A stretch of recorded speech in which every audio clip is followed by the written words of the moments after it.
We're playing really hard and we're playing really unselfish. Iyoob wide open corner three. String music.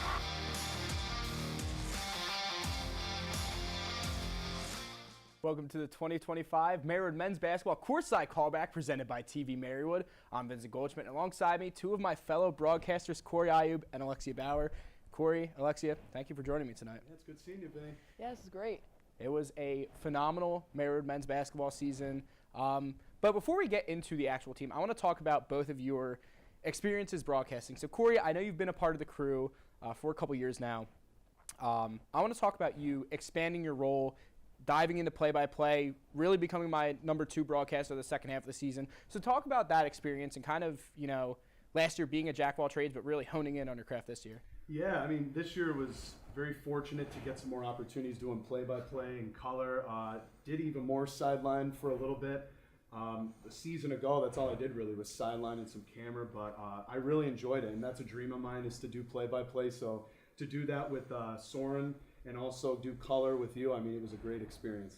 I'm glad that you had a great time. Alexia, this was your first time broadcasting any Marywood sport, and not only was it that, you also playing women's basketball is the amount of time that you would have in between games to have to rush to get ready is a feat in and of itself. So talk about kind of the thought process of wanting to do that and then also how you did that leading up to a game. Yeah, so basically it was like you had to mentally prep for the game and you're on the court and everything, and then all of a sudden, as soon as that buzzer's done, you high-five the opponent team, and you have to go running into the locker room, get dressed into your professional clothes, and go right out for the pregame talk, and then put that headset on, and then commentate. I mean, it's a dream come true, it really is. This is what I want to do for a living, and it's just a great opportunity as a freshman. Especially as a freshman, and even just like, whether freshman, senior, whatever the scenario is, having to do that is awesome in and of itself. And I'm glad that, you've 3 more years of broadcasting left, which is awesome. Corey, unfortunately, this was your last year with us. But, I mean, it was a heck of a season that you got to call with us. Yeah, and again, it's just more experience. I mean, I'm looking to make a demo reel of everything that I've done and just really showcase my experience, and even with other sports too. But speaking for basketball, it was just a joy. This was just a dream come true. I'm glad that you got to have that dream with us. But, enough about us. This show isn't about us. This is about the Marywood men's basketball team. And, they came into the season riding hot. They went 14-13 last year. They won their first ever playoff game in program history. Brendan Franco was a first-team conference member, Mason Mendergall second. And those were 2 of the big players coming back to the team. Fortunately for the Pacers team, they only lost 2 players. Yeah, and they also got their first ever victory against Cabrini, and Coach Showers was happy about that. But a lot of great stuff happened last season. It was definitely a really deep team.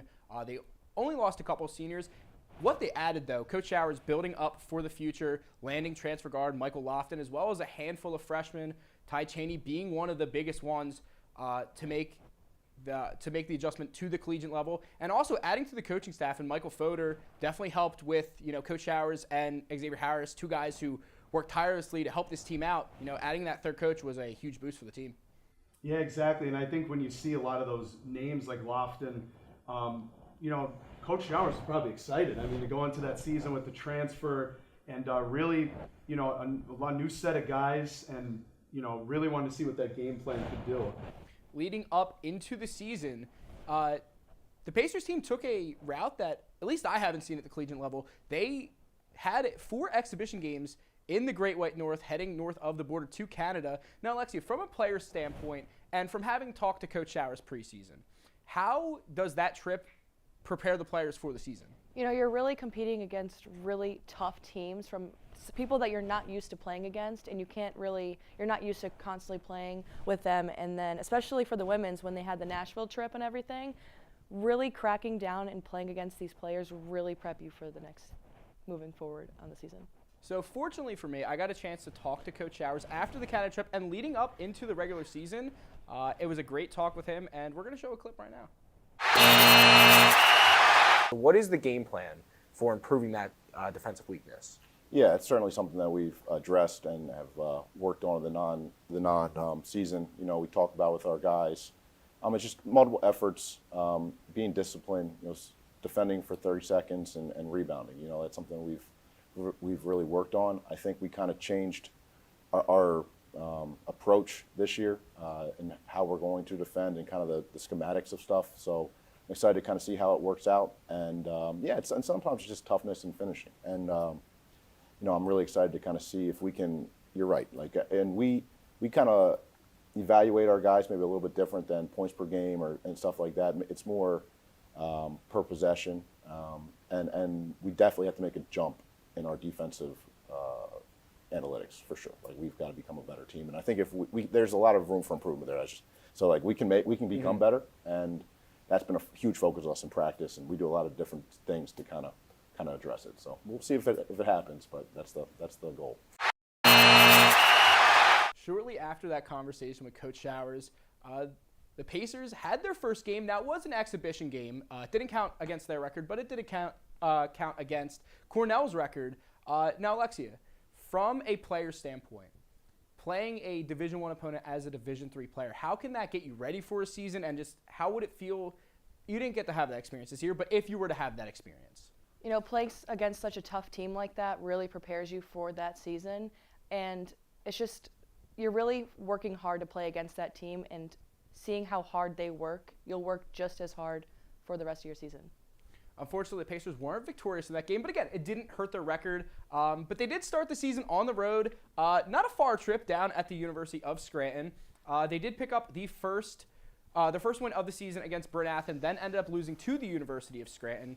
So big notes for that game. Trevor Seitz went 9 of 18 from 3 across the 2 games, and entering the season, he was 37 3-pointers made away from matching the Pacers' all-time record, and he stayed hot there into their home opener against Penn State Hazleton. Yeah, and in that Penn State Hazleton game too, Pacers 10 of 29 from 3 and 41% from the field. They were really shooting the ball well, and also shout out to Shiloh Bivens, 16 points, career high right out of the gate. Shiloh, one of the big impact players, even in his junior year. Alexia, how important is it to win your first game at home? Oh, such a big confidence boost, really making the team dominant for the rest of the season, especially winning at your home court and all of the Pacer fans, the excitement in the whole arena. That's just what you love to have. It was an awesome experience. So where we're going to look into the Pacers' home opening victory against Penn State Hazleton. Kicks, Bivens, Marywood working around, Mendegraw, 3-ball, hits it! Mendegraw with the trifecta. Stout on the inside has been good on the perimeter, but Hazleton hasn't attempted too many. Seitz attempts one, and he hits one. A little bit over 2 minutes remaining. A Seitz quick triple, of course. Franco, pull up 3, you bet. Brendan Franco with the trifecta. Quinn off the mark. Johnson keeping possession alive. Seitz, step back triple from way downtown. Shooting that from his hometown of York. Definitely not a pushover. As Perkins looking inside, Bivens, good ball movement and a good setup. Just about 2 remaining. Perkins driving, finds Bivens. Yes. Good job by Bivens to be in the right spot. As Campbell, you cannot foul on the shot. Campbell trying to force, clock winding down. Pons triple off the mark, and Bivens brings in the board. Fought for last second, too late, and the Pacers win this one. We welcome in Trevor Seitz for the first time this evening. Trevor, how you doing? Doing good. How are you guys? Great. Doing good, Pretty yeah. good. Happy to have you on.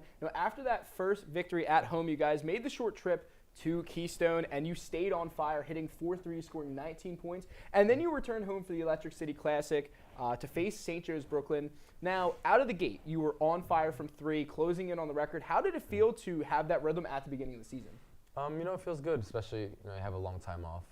I credit that a little bit to having that trip to Canada that we had, being able to have each of us played 2 games when we were up there, so get our feet under us a little bit and also just have a lot of extra practice, which means, extra shots, extra game-like shots. So, just being able to get in a rhythm early, it felt great. As a shooter, that's the best feeling in the world when the shots are just going in, and even ones that sometimes you don't think you should be shooting, but you shoot because you're feeling good and they go in. It's a great feeling. So.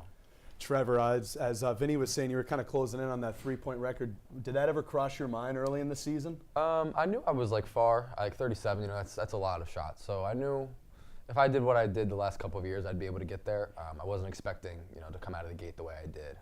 So kind of closed on it a little quicker than I expected to. But it was good. And being a three-point shooter, how is your team's offense help you get open looks for the three?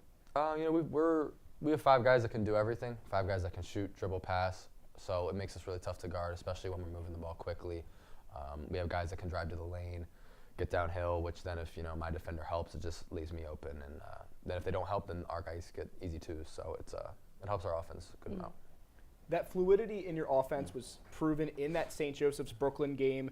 You guys scored 79 points. You were the leading scorer, but Brendan Franco, Colin Himmelberg also had great games in that performance.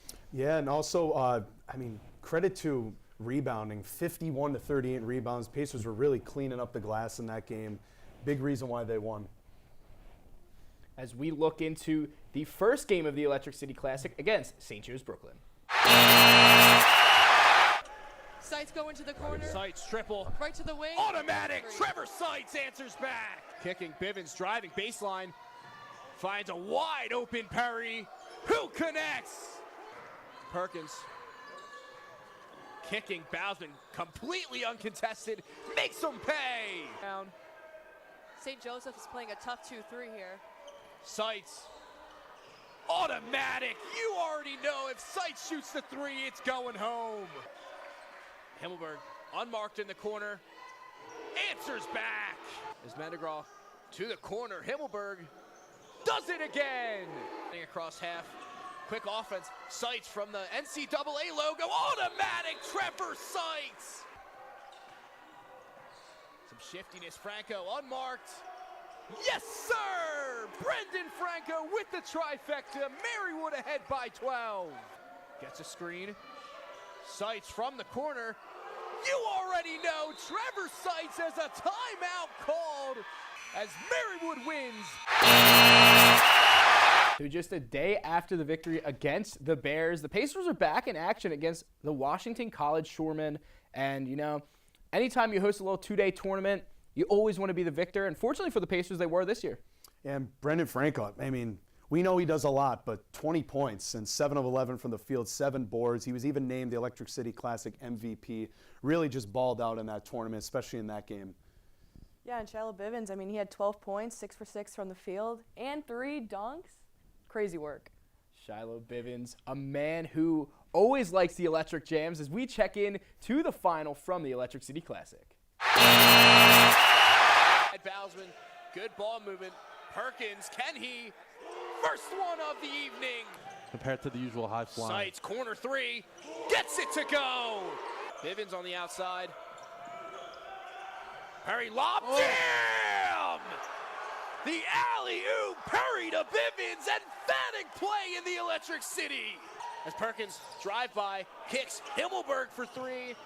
Wide open automatic. As Quinn pressured Bland, spinning Franco, nobody on him, and making the Shoremen pay. Seitz way downtown, of course, from the hometown, and a timeout called Trevor Seitz. Inside, good ball movement, jammed home by Bivens. Inside Bivens, backdoor to Franco. I don't know if he had a clean hand on it, but finishing it all the same. Perkins, out, Seitz, can he? String music! Trevor Seitz takes back the lead for the Pacers, and the Pacers win another game in the Electric City Classic. After the Pacers swept the Electric City Classic, they lost 2 tough ones, Wilkes University at home, and then a tough opponent on the road, number 10 ranked NYU. But then they returned home for John Downey's first time on play-by-play. John has since graduated, so he's not with us here tonight, but what a game he had that evening. Yeah, and Colin Himmelberg, 24 points, all career highs. He also had 6 of 8 from three-point land, 9 boards, and Franco had a double-double. What a game for John Downey to call. And not only that, Himmelberg had a 3-pointer with 1 second remaining to force overtime, 66-66. As we look in, is this historic call from John Downey and the overtime victory against Kings.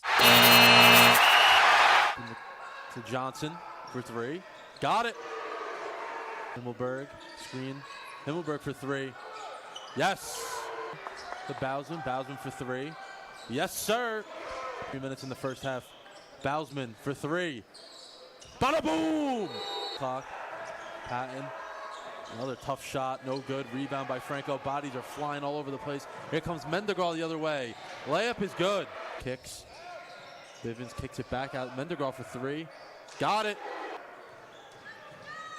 Kicks. And he gets it. Seitz gets on the board.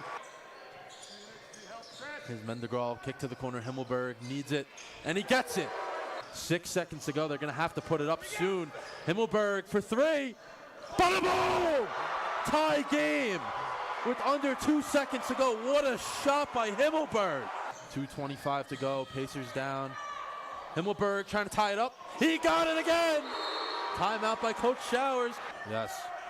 The Monarchs looking for a stop. Bivens! Easy, that's a goaltend. Yes, they counted it. What a win by the Pacers. Some comeback here. I mean, this is one of those games for the 80s. You'll never forget this. For the first time tonight, we welcome Michael Loftin. Mike, thank you for joining us. Thank you for having me, Vinny. Of course. Now, after that Kings victory, you guys won a home game against Haverford before a two-day tournament down in York. Unfortunately, you went 0-2, faced a tough team in Stockton and another tough team in Salisbury. But down there, some history was made. Brendan Franco joined the 1,000-point club. Then you guys returned home to face Mount St. Mary. Now, this was your first year as a Pacer. How was it joining a new team?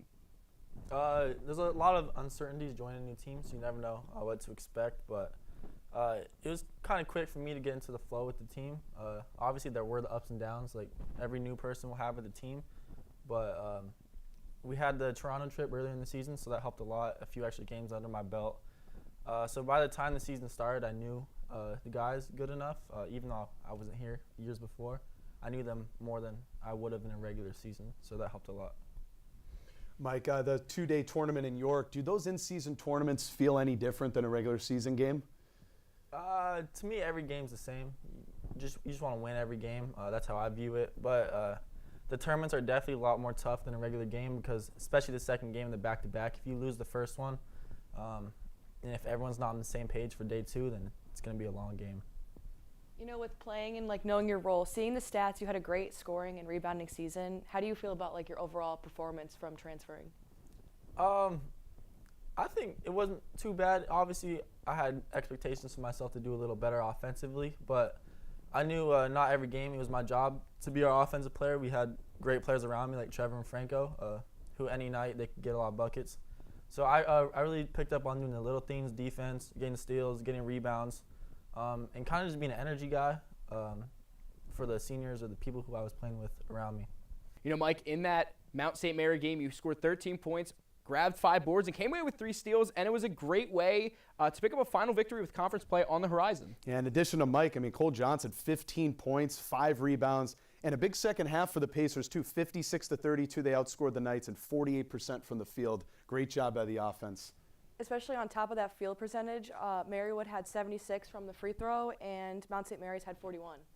And that was a big impact in that game as we look in at the Pacers' final non-conference game of their season. And we know Cole, he doesn't give up on the play. He's going to do whatever he can to get that ball inside. Reed from downtown. His first points of the season. Inside Franco for 2. Nice pass. Electric ball movement by Marywood. Himmelberg, but a much thicker frame as Franco pulls from 3. Bausman to Mendegraw, back to Bausman for 3. Yes, sir! Pacers sending a ton of pressure. Seitz able to get a hand on. Outside Perkins, 3 ball, spins it in! Into Perkins, able to get a flyby from Siren.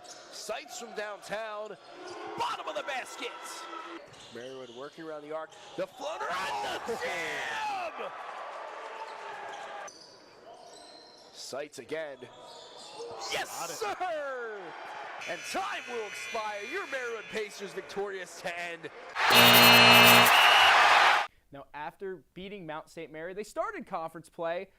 They lost a very tightly contested game down at Newman before returning home to host Gwen and Mercy. Now, this team had been head coach John Showers' Achilles heel, But this seemed like the time the Pacers were finally going to get one. Shiloh Bivens was excellent from the field, 8 of 9, 17 points. Mason Mendegraw also added 17 of his own. But unfortunately, Vinny, we were on the call for that game, and Aquil Stewart had a clutch three-pointer with 11 seconds left. We were in shock. I mean, I did not believe that. Pacers had to battle it out in OT and unfortunately just came up short. But especially on that overtime, they were down 13 in the first half, and then they went out for a 13-point run to open that second half. It was a great game, and unfortunately just not the result the Pacers wanted as they fell short to the Griffins. Keaton get both offenses going, and speak of the devil, there's Mendegraw. Mendegraw using the screen perfectly, in some trouble. Is able to find Perkins at the foul line. Quick kick back out, and he gets going early. Mendegraw getting to the cup, and one! Not using the screen. Down low, Bivens. Beautiful pass by Reed. Second time they've connected. So tonight, very well. As the Pacers able to beat the press. Loftin shaking the defender through the contact and one! Mendegraw shaking. Seitz downtown. He's through! Trevor Seitz tying it up at 45 apiece. Finds Mendegraw. 10 left on the shot clock. We'll reset it. Pick. Franco. True! Stewart with the long rebound. Off the glass and in to tie it at 68 apiece. Time winding down. Mendegraw throwing up a prayer, spinning it home. Much needed. Finds Reed. Deep ball. True! As it's over from Scranton. We welcome back Trevor Seitz. Now, Trev, just a couple days after that tough loss to Gwen and Mercy, you guys hosted Pratt Institute in a game that will always go down in Pacers history as the game that Trevor Seitz became the three-point record holder. Now, I want to talk about that game. You know, you had some struggles leading up to it. You started really hot in the season, but once we hit, the end of non-conference play, there was a little bit of struggle, but this game kind of got your rhythm going for you. So talk about getting back into that rhythm and then eventually setting the Pacers record. Yeah, no, I think getting really close. I didn't think about it for a while, but then, once you're 6, 7 away, it could be 2 games, could be 3 games, and then it stretches out to about 5, 6 because you can't make anything. You really wanted to just get over with, and I remember talking to my housemates in the morning. We were at shoot-around, and I was like, I'm getting it today. So my parents are coming. I want to get it out of the way, get it off my back so that I can move on and just kind of play the rest of the year freely, and yeah. When you're struggling, how do you get back into that mindset to play like the way that you're used to playing? No, I think I've just been playing the game for so long, and I've had so many ups and downs. Obviously, as a shooter, you go through ups and downs every season, every day in practice. So just always trusting the work I've put in over the years, and just really not changing, just kind of doing the same thing. And once you see a couple go in, then you get that confidence back. That's all it is, really, just mentally getting that confidence back. And I think I was able to do that in that game for sure. I was on call for when you shot that record 3, and watching you hit it, the arena went wild and everything. And what were you thinking in that moment? I was relieved. I was really relieved because it took a while to get there, and then to start the half, I knew I was 1 away, and I think I made my first 2 of the game, and then I missed my next 3 or 4, and I was like, I got to get 1, and then it was in transition. The guy didn't step up yet, and I was like, I'm going for it here. So it felt good though. It felt really good. Trev finally seeing that historic 3-through, and a great game for the Pacers, too. Really dominated the Cannoneers in that one, and an excellent performance that would help set up the rest of their conference play. Yeah, this game, 52%, really dominance on all sides of the ball, 52% from the field, but 15 steals by the defense. Yeah, that was just a great overall offense and defensive game. As we look into this historic game from Trevor Seitz and the Marywood Pacers. Loftin to Seitz for an early triple. He's 1 away from tying the record. Franco in the low post, spinning and finishing. Pacers send a blitz. Bausman intercepts. To Mendegraw. Soft off the glass. Seitz from deep. Yes, sir! And with that 3-ball, Trevor Seitz tying the program record as a timeout called. Out to Seitz. Quickly back, Franco makes a defender miss, gets to the cup and one! Big screen and pop. Oh, they just missed Seitz. Franco out, hits! Perkins, Seitz, he got it! Trevor Seitz, the new program record holder for three-pointers made! What a way! Number 4. Pacers working around the arc. Chaco inside to Quinn, beautifully set up. That pass taken away in transition. Machaco spins it home, chance for one more. Miz over from Scranton, your Marywood Pacers victorious. So after that historic day, we got to throw a hot mic on one of the Pacers. We got to mic up Cole Johnson, and here are just some of the best clips from that day. No, he's an idiot. That John trash though. First of all, Ty, welcome to White. We don't mess around over here, fellas. We guard, defend, rebound. I don't know about that. Oh, come on. What you mean? We're about to score. Oh yeah, no, we about to get buckets. We get buckets too. Let's go. White on 3. 1, 2, 3. Guy, you had to see it when you got the dunk yesterday. Mel was on the sideline, hype as hell, bro. He was like, Mamma mia! Shout out Vinny, the man behind the camera. Shout out him. After the game against Pratt, you guys struggled a little bit, went 2-5 in your next 7 before returning home to host Marymount in a very important game for conference playoffs. You know, you guys were teetering for one of the last spots, and what a game it was, you know, celebrating you as well as your other senior teammates, and what a game that you had with one of the most insane shots I've ever seen in my life. Yeah, you know, the play really wasn't for that. The play was to get Franco hopefully on the block in a post-up situation, and last resort was me to pop out. You know, Mike set a screen somewhat, and but he tripped the kid enough. He tripped the kid enough. The kid stumbled backwards a little bit, and you know, I was able to get it off in time. I knew I have a pretty quick release, so I knew if I have a little bit of space, I'm able to get the shot off. And I figured in that moment we weren't really going to get much of a better shot with the clock ticking down and stuff. So shot it and went in. That Marymount game was senior day, Trev. Is that what you're going to remember the most being a Pacer? Was that shot, or is there a bunch of other memories? You know, I think everything in total. It was 5 years. Not many people get to be here for 5 years. The first year was COVID, so that's why we got the extra year. But you know, just the trips, the time in the locker room, all that kind of stuff. That shot, you know, was just kind of an added bonus to everything. But I'll just remember the practices, the games, you know, all of it. It was such a good experience, and not everybody gets to experience college sports, so I'm really privileged to be able to have done that. And knowing your role as a shooter, did you feel confident shooting that shot in that moment? Yeah, and I think that comes from just my teammates, my coaching staff, like instilling confidence in me, obviously through the whole year, my whole career as well. So I knew, you know, if I made that shot or if I missed that shot, my teammates weren't going to look at me any differently, or at least I don't think so. But so yeah. In that game, both Trevor and Brendan Franco had great performances. Trevor, obviously, with the go-ahead 3, but Brendan Franco contributed 15 points, grabbed 6 rebounds, and hit 3 threes of his own. Speaking of rebounds, Loftin, too, 11 rebounds that game. Just another piece as to why Pacers were winning that game on senior day. Yeah, and you know, Marywood had 42 from the field and 44 from the 3. That's a solid shooting night.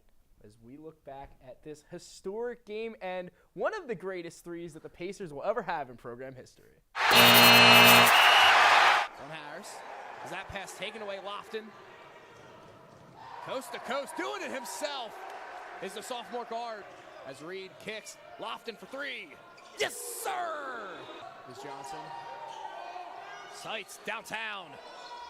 3 points! Johnson. Making it hard. Connected with Peters and took advantage of the opening. Working downhill, finds Franco in the corner. Of course! To continue to cut this down, Himmelberg quick trigger. Bada bing! Underground coming around the handoff. Unable to finish. Johnson able to put it back. Loftin ripping through and driving baseline.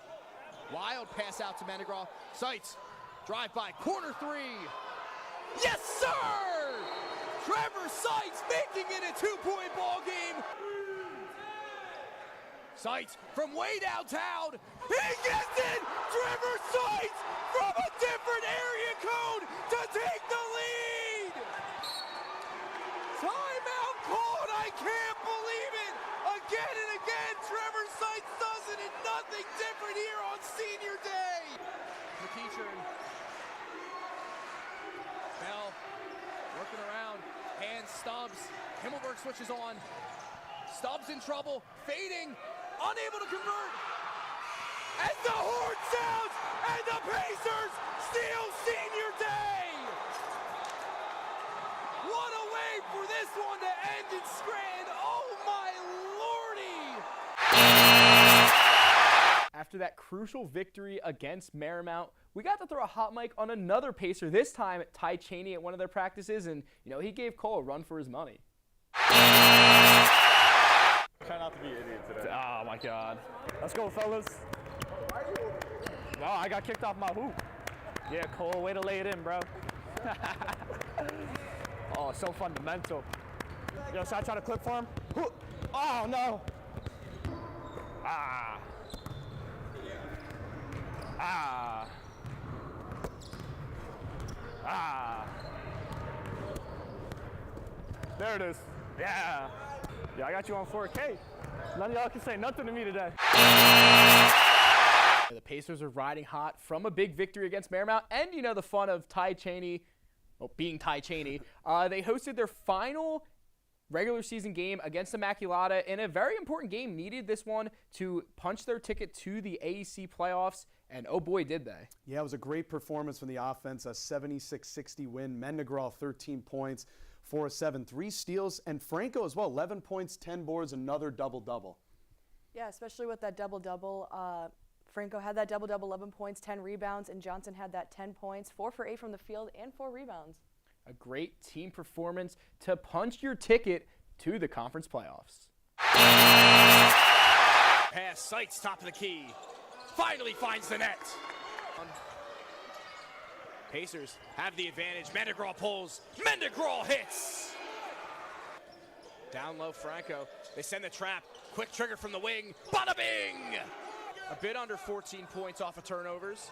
As Mendegraw kicks. Loftin from the corner. He gets in on the three-point barrage. Loftin chases down the long rebound. Himmelberg down the court. Quick three in transition. Unable to go in, but tipped out. 2 for $1. He makes it. He takes advantage of it. Mendegraw. Bausman from 3. Bausman is true. In the low block. Spins. Kick. Himmelberg from the corner.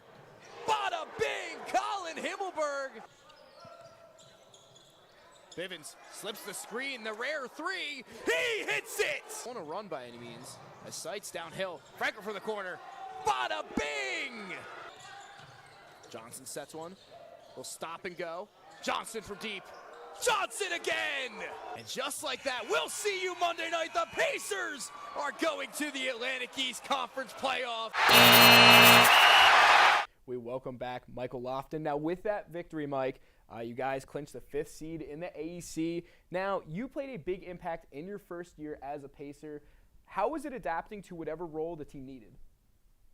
It wasn't hard adapting to the role because Coach Showers and I have a really good connection, so he always keeps it straightforward with what he needs from me. And I knew that the team needed someone to play defense, and if I'm not asked to score that much, then I promise you the person who I'm guarding is not going to score.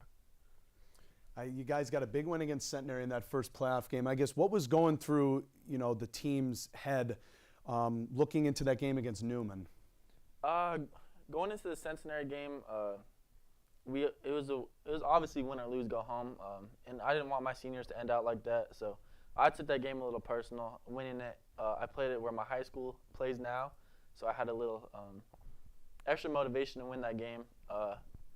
So that was a big game as a program, especially first road win ever in the playoffs, and then we had good momentum going into the Newman game, but we played a team that was hot, and then they obviously eventually won the conference, and sometimes you just get the wrong deck of cards, and it was just one of those nights.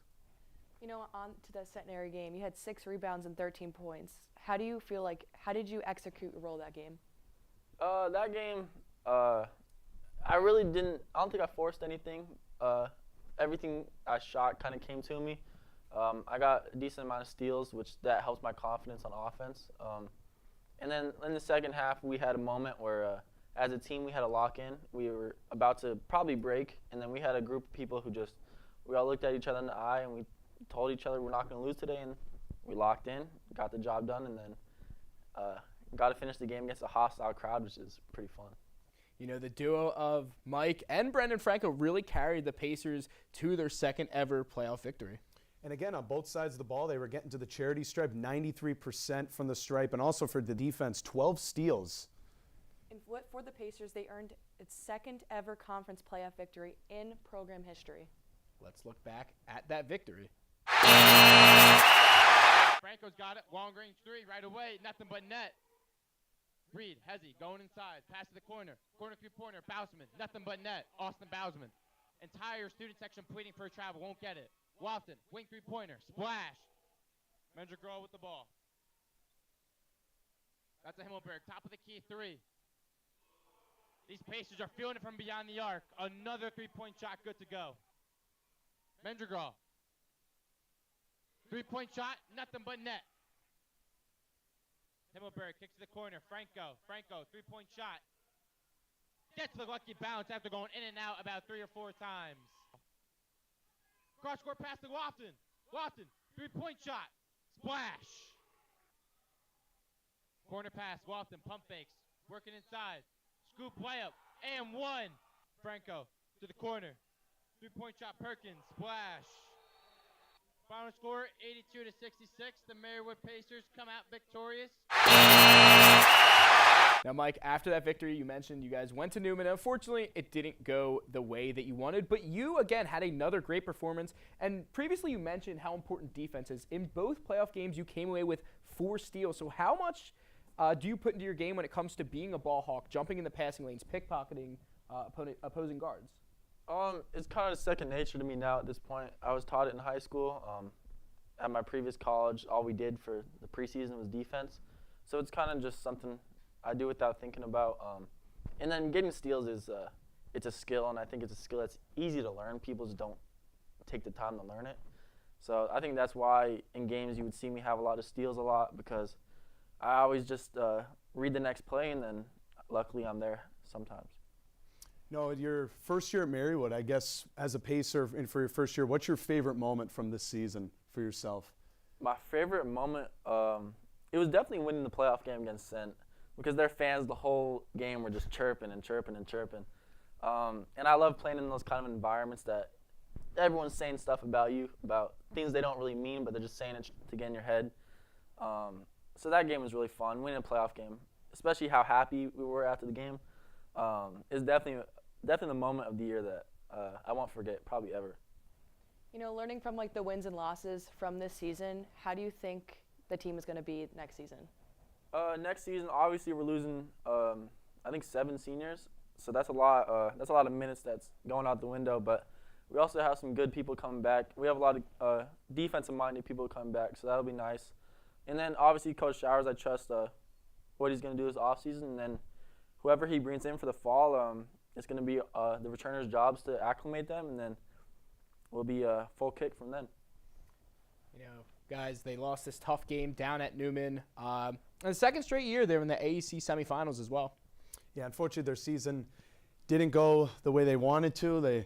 But still, Loftin, again, with 12 points, Franco with 12. It was all around a tough way to go, but still some decent performances. Yeah, you know, all that hard work, it really did pay off at the end of the day. You guys played really hard that whole season, but sometimes it just got cut short like it did. But just continue on next season. They ran into a blazing hot team, the eventual AEC champion Newman Knights. Franco against Dupriest is a matchup we'll see all game long. Dupriest is unable to stop him, though. Again, pretty good defense, but sometimes it just goes. Franco on over. Mendergraw kicks it on over. Elbow three is up, and it is good. It rattles home by Colin Himmelberg. And now Loftin on the near side. Loftin steps over, puts up the elbow three. It rattles home. Playing the point, but next thing you know, he's by himself in the paint. And here's a step-back three from Trevor Seitz, and he gets it to go. But he'll come back into his comfort zone. Kick back out though. Straightaway three by Johnson is good. Inside now to Seitz. Seitz, nice look underneath. Banked home by Brendan Franco. Again, got to keep their foot on the gas, as we heard in the press in the production room over there. Here's a nice shot. A three ball is up and good. For the Newmanites, you tend to slow down on several plays when you're up by a few. But I just think you need to keep that foot on the gas. Oh, big three, though, from Shiloh Bivens. 6'5", fifth year. They'll wrestle it down here for Perkins. Perkins to the corner. Three from Bausman is good. All the way across. The elbow three. Bausman is good. Right there. Long pass all the way across here to Bausman. Bausman steps it over to Himmelberg for three, and it's good. As Uche Unegbu takes it over the timeline and will just hang on. Not only do the Newman Knights clinch the finalist spot, congratulations to Coach Jim Rulo, his 200th win here at Newman University.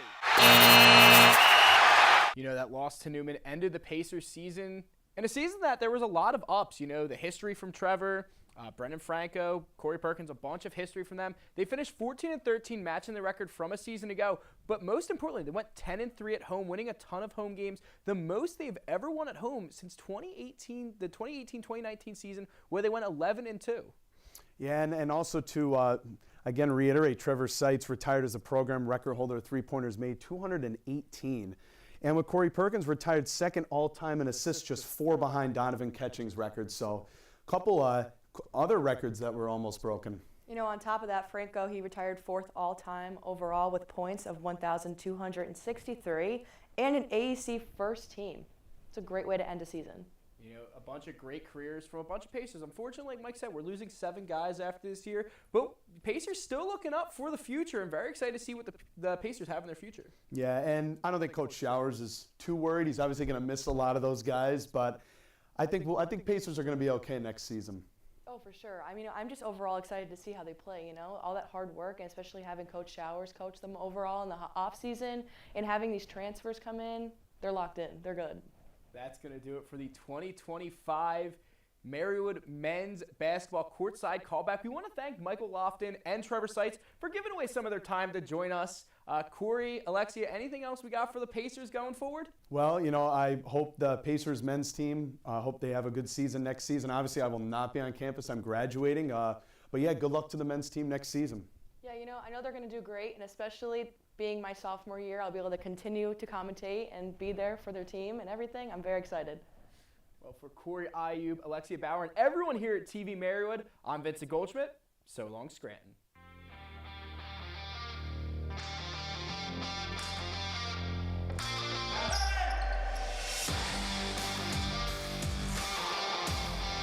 Johnson slams it home!